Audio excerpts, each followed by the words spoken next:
ಇವರು ಪರ್ಕಳ ಅಬ್ದುಲ್ಲಾ ಹಾಜಿ, ಉಡುಪಿ ನಿವಾಸಿ, ಸಮಾಜ ಸೇವಕರು, ಧಾರ್ಮಿಕ ಮುಖಂಡರು, ಯಶಸ್ವಿ ಉದ್ಯಮಿಯೂ ಆಗಿದ್ದು ಉಡುಪಿ ಜಿಲ್ಲಾ ಮುಸ್ಲಿಂ ಒಕ್ಕೂಟದ ಮಾಜಿ ಅಧ್ಯಕ್ಷರೂ ಆಗಿದ್ದಾರೆ.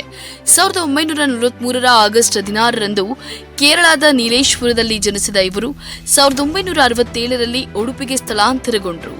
ಮಣಿಪಾಲದ ಪ್ರಸಿದ್ಧ ಡಾಕ್ಟರ್ ಟಿ.ಎ. ಪೈ ಅವರ ಗರಡಿಯಲ್ಲಿ ಪಳಗಿದ ಅಬ್ದುಲ್ಲಾ ಹಾಜಿ ಫೈಯರ್ ಅವರ ನಿರ್ದೇಶನದಂತೆ ತಮ್ಮದೇ ಆದ ಸ್ವಂತ ಉದ್ಯಮವನ್ನ ಸಣ್ಣ ಮಟ್ಟಿಗೆ ಸ್ಥಾಪಿಸಿದ್ರು. ಅತ್ಯಂತ ಪ್ರಾಮಾಣಿಕವಾಗಿ ದುಡಿದ ಇವರು ಒಂದು ನೆಲೆ ತಲುಪಿದ ನಂತರ ಆರ್ಥಿಕ ಸಮಸ್ಯೆಯಿಂದ ಬಳಲುತ್ತಿದ್ದ ವಿದ್ಯಾರ್ಥಿಗಳು ಹಾಗೂ ಬಡವರಿಗೆ ಆಸರೆಯಾದರು. ಇಷ್ಟೇ ಅಲ್ಲದೆ ಆರೋಗ್ಯ ಸಮಸ್ಯೆಯಿಂದ ವಿದೇಶದಿಂದ ಆಗಮಿಸುತ್ತಿದ್ದ ಹಲವು ಬಡವರಿಗೂ ಇವರು ಸಹಾಯವನ್ನು ಒದಗಿಸಿದ್ದಾರೆ. ಉಡುಪಿ ಮಣಿಪಾಲದ ಧಾರ್ಮಿಕ ಭಾವೈಕ್ಯತೆಯನ್ನ ಕಾಪಾಡಲು ಕೂಡ ಇವರು ಅವಿರತ ಶ್ರಮಿಸಿದ್ದಾರೆ.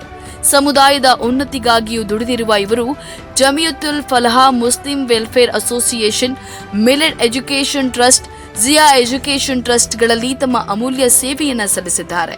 ಮುಸ್ಲಿಂ ಸಮುದಾಯದ ಶೈಕ್ಷಣಿಕ ಏಳಿಗೆಗಾಗಿ ಹಗಲಿರುಳು ದುಡಿದಿರುವ ಇವರು ಉಡುಪಿ ಜಿಲ್ಲಾ ಮುಸ್ಲಿಂ ಒಕ್ಕೂಟದ ವತಿಯಿಂದ 2021-22ರಲ್ಲಿ ಸೇವಾ ರತ್ನ ಪ್ರಶಸ್ತಿಯನ್ನ ಗಳಿಸಿದ್ದಾರೆ.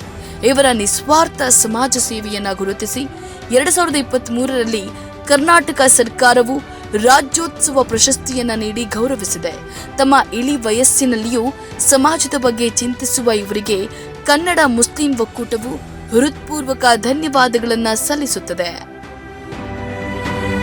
ಈ ತರಹದ ಕುತೂಹಲಕಾರಿ ಮಾಹಿತಿಗಾಗಿ ಕನ್ನಡ ಮುಸ್ಲಿಂ ಒಕ್ಕೂಟ ಫೇಸ್ಬುಕ್ ಪೇಜ್, ಇನ್ಸ್ಟಾಗ್ರಾಮ್, ಯೂಟ್ಯೂಬ್ ಅನ್ನ ಸಬ್ಸ್ಕ್ರೈಬ್ ಮಾಡಿ, ಲೈಕ್ ಮಾಡಿ, ಕಮೆಂಟ್ ಮಾಡಿ, ಶೇರ್ ಮಾಡಿ.